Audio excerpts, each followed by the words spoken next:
ग्रामीण भागामधील शेवटच्या माणसापर्यंत आरोग्य सेवा पोहोचावी यासाठी ग्रामीण भागामध्ये उपकेंद्रांची निर्मिती करण्यात आली। बीड जिल्ह्यामध्ये तब्बल 54 प्राथमिक आरोग्य केंद्र असून 300च्या वर उपकेंद्र आहेत।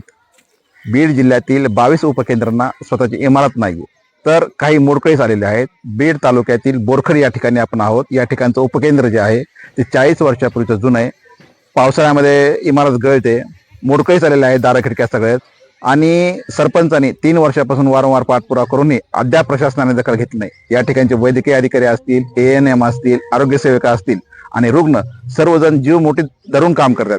तर काही ठिकाणी जर आपण पाहिलं तर आरोग्य केंद्र उपकेंद्र जे आहेत ते 15-15 दिवस उघडत नाही त्या ठिकाणच्या लोकांना, कारण की उपकेंद्र हे जे आहेत त्या ठिकाणी माता व बाल आरोग्य असेल, लसीकरण असेल, गर्भवतींचे पूर्व तपासणी असेल, यासाठी त्यांना चौसाळा किंवा लिंबागणेश या प्राथमिक आरोग्य केंद्रामध्ये जावं लागतं।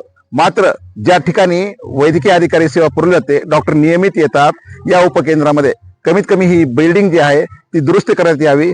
मोडकळीस झालेली बिल्डिंग आहे त्यासाठी शासनाने निधी द्यावा किंवा सरपंचा म्हणण्यानुसार नवीन इमारत बांधण्यात यावी अशी त्यांची मागणी आहे। मी सुनील अनपट, बोरखेड सरपंच।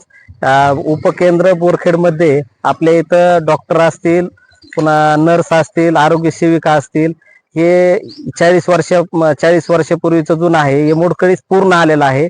तर या ठिकाणी वैद्यकीय जे अधिकारी आहेत व कर्मचारी आहेत व आसपासचे येणाऱ्या खेड्यातून लोक हे जीव मुठीत धरून या ठिकाणी काम करतात, उपचार घेतात।